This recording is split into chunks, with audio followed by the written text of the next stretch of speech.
Hello and good morning, and look out there, the sun is just starting to come up after a very stormy night. Here I am with my Dunkin' Donuts coffee. I am Kenny Polcari, your host of the party, and today is Friday, January 21st, 2022. And what is it that we need to know? Oh my God, so much happening. Stocks started out strong and then ended the day on their lows. And so let's talk about that. And let's talk about what it is you need to know. Yes, the rally faded. Stocks ended on their lows, and we are expecting further weakness ahead, not only today, but in the weeks ahead as we navigate the new landscape. Financial and political headlines causing global investor angst. The Fed, yes, has lost control of the conversation, and that's not helping the tone of the markets ahead of next week's FOMC meeting. Global markets are all lower this morning. The S&P is now about to test its 200-day moving average. 44.27 is the level to watch. And cryptos continue to crumble. $147 billion wiped off the face of the earth just in the last 24 hours. And what do we have for dinner tonight? Well, I'm making the New England Clam Chowda. And I can say that because I'm a Boston boy, having spent summers on the Cape, growing up just outside of Boston. Anyway, who remembers 1971, Carole King? I was 10, let's be honest. I was 10, but Carole King, she came out with her Tapestry album, and one of the songs on there is, I feel the earth move under my feet. The sky's tumbling down, the heart starts trembling whenever you're around. Remember that? If you don't, YouTube it, because it's a great song, and she was such a fantastic artist. Anyway, stocks did tremble. Right? They got off to a strong start on Thursday morning, leaving some to suggest that the recent sell-off was overdone. There was no reason for the weakness. The algos tried to identify buying opportunities, and that makes sense, in some names that have been really beaten up. The sell-side algos reacted by canceling in-line offers, leaving voids in the offer book. That left buyers no choice but to pay up, and pay up they did. All of the indexes solidly in the green. The media calling it, saying that the worst was over. Everybody back in the pool. Yeah, well, how'd that work out for you? At the highs, the Dow had gained more than 400 points. The S&P was up 70. The NASDAQ had added 300. The Russell was up 42, and the transports were up a whopping 340 points. But that was not how the day would end. Buyers started showing fatigue right around noontime. Yet stocks tried to hold steady, and at about 12:30, it was a slow grind lower. And then by 3 p.m., it turned into an all-out sell-off rout. And by the end of the day, all the indexes had swung from decent gains to heavy losses. The Dow swinging 800 points from high to low, ending the day down 313 points, or 0.9%. The S&P swung 125 points to end the day down 50, or 1.1%. The NASDAQ swung 500 points to end the day lower by 187 points, or 1.3%. The Russell swung 82 points to end down 39 points, or 1.8%, while the transports ended 66 points lower, or 0.4%, after swinging nearly 400 points from high to low. This even as the 10-year Treasury yields fell slightly, but they did end the day yielding 1.79%, which is well down from 1.87% earlier in the week. And that just shows you the damage being done is caused by the perception of what is going to happen in the coming months, and not about what happened yesterday in the bond market. Talk of more hawkish Fed, rising rates, and the balance sheet reduction continue to dominate the headlines. Earnings, while front and center, are not the elephant in the room. But some of the forward guidance is certainly not helping, because it is that guidance that goes to what is going to happen in the economy and not what happened in the economy. And this all as the Fed looks to pull back on the taper and move to raise rates. We know the story, and that will continue to be the story for the year. And I said that at the beginning of the year, so just get ready. Investors remain concerned about this tightening policy. Buyers, and there are plenty of them, are choosing to be a little bit more coy after the surge higher in the morning. It became obvious that there wasn't much follow through. Sellers recognized that and went in for the kill. The algos shifting gears, going from buy to sell, and bang, they lit the hair on fire. Down the drain we went. And this as 10-year yields declined. What fueled the sell-off was really unclear, right? Because there was no new news. But buyers quickly changed their mind, and the guys who were anxious to buy stock in the morning chose to suddenly back off. Once they weren't tripping over each other to find the bargains, the order book dried up, and the inline bids disappeared, and that creates a vacuum. And then the algos shift from buy to sell, and they just go in for the kill, right? Buyers saying, why should I pay $62 when the sellers are willing to sell it at $60, or maybe even $59? And that will be the subject of the conversation in the weeks and months ahead as we learn more about the Fed's intentions, the pace of the taper, the number of rate increases, more importantly, the increment of those rate increases, and the speed of the reduction of the $9 trillion balance sheet. Period. The end. Full stop. Because that's what this conversation this year is going to be about. And then all you have to do is add in the political narrative and the drama, and that just adds noise and angst to the conversation. I mean, listen, there was lots of talk about Joey's press conference on Wednesday. Some of his controversial comments surrounding Russia, the Ukraine, and the building reality of an imminent invasion by Russia, saying that Joey saying that he expected Vlad to take over that country, and then how the U.S. might respond. And that left the White House press corps with their hair on fire, running around trying to quickly clarify what he meant by those comments, while leadership in Ukraine expressed complete horror at this comment. Jen Psaki, working overtime to dispel the confusion, did nothing but create chaos. There was also commentary about how Joey said if we didn't federalize the elections, then he would not be able to say that future voting would be fair. Now, isn't that a kick in the pants? Wasn't the last election the fairest election to date? Weren't we told that the November 2020 elections lost by the GOP was the most secure and definitive election to date? Just adds to the negative tone out there. And while none of that political stuff is really going to price stocks in the long run, it does add to the angst that we're feeling right now that we're currently under. So it's just not a positive, right? When the market is negative, any headline, political or otherwise, that's negative is just perceived as more pressure on the markets.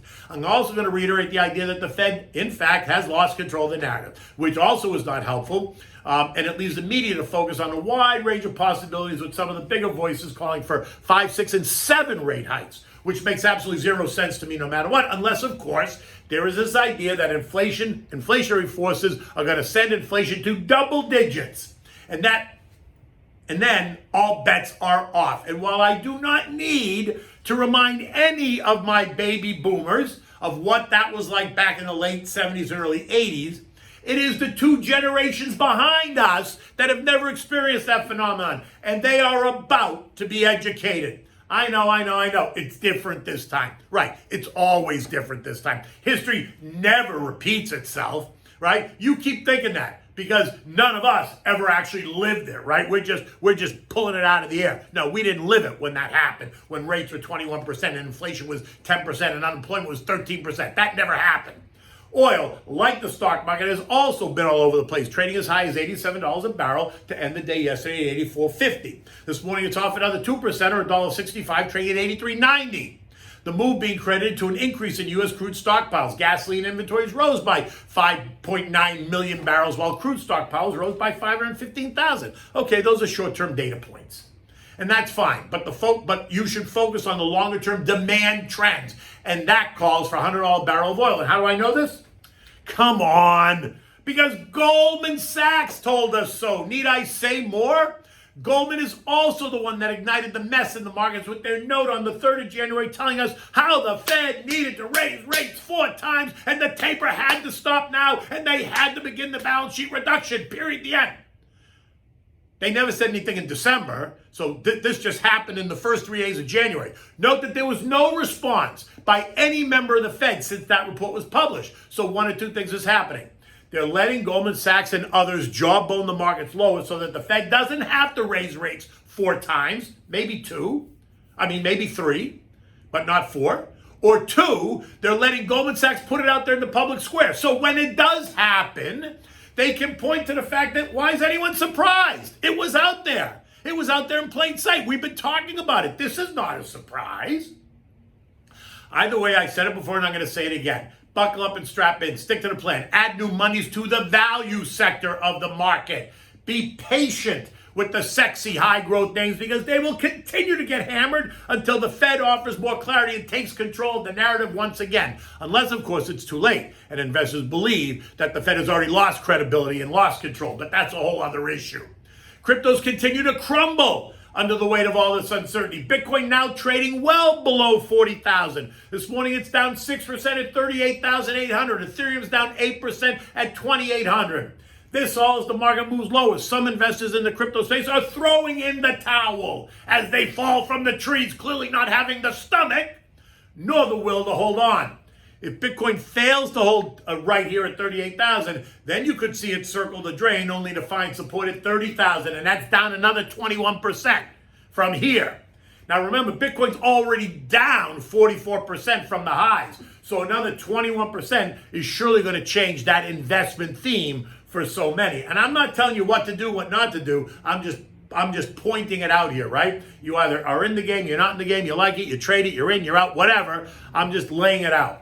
Overnight, Asian markets came under more pressure, all ending the day in negative territory. This morning, European investors are also heading for the door, leaving those markets off about 1 to 1.5%. The story is the same.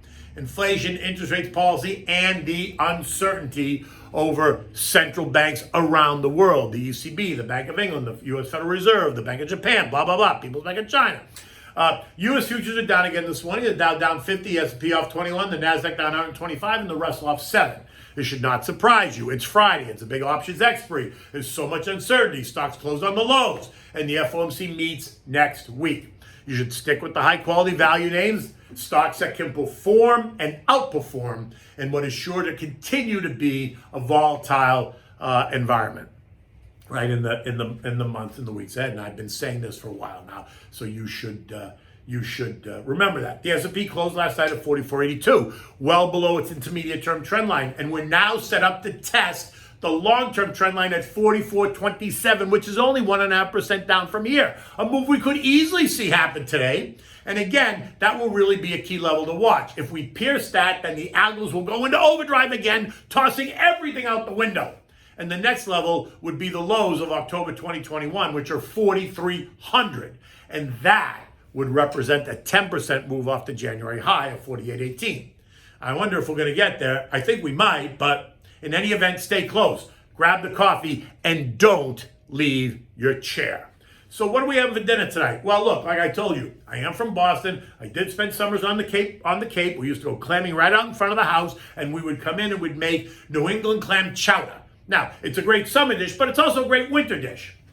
So all you need to do is go out and get the clams. Now look, it's suddenly become a fairly expensive dish because clams are now going for $13 a pound in some parts of the country, up from $1.50 a pound only a few years ago. But for this, you're going to need bacon, celery, onion, garlic, potatoes, water, clam juice, salt and pepper flour, half and half, and chopped clams in their juice, right? You want it in a large pot. You want to cook the bacon, right? You want to cut it into small pieces, cook the bacon, add a little bit of oil in there to get it going, cook the bacon until it's all crisp. Now remove the bacon, just set it aside on paper towels, leaving the oil in the pan.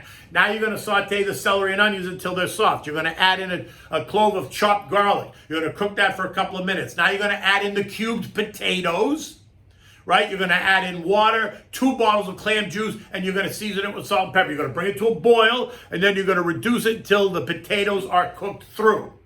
Now, at that point, you're going to add those clams. You're going to add those in after the potatoes are cooked, all right? Because the clams will cook very, very quickly. In a separate bowl, you're going to mix 1/3 cup of flour and 1 cup of half and half. You're going to smooth it out. You're going to mix it, smooth it out so that it's smooth and not lumpy. You're going to add that to the chowder, and you're going to stir it until it all becomes thick. And now, if it gets too thick, you can always add more water to thin it out a little bit. You want it to be thick. You don't want it to be really watery, like soup. You want it to be a chowder, so it needs to be thick. So don't water it down too much. When you serve, bring it to a boil, then turn it down to simmer, and then when you serve it in warm bowls and put the crumpled bacon on top. Make sure you have plenty of oyster crackers. And look, this is the only dish I think I ever make that does not require Parmesan cheese. Have no cheese, keep that in the fridge. In any event, the day is getting started. The sun's coming out, but we'll see what kind of a day it ends up being. Until I see you Monday, take good care.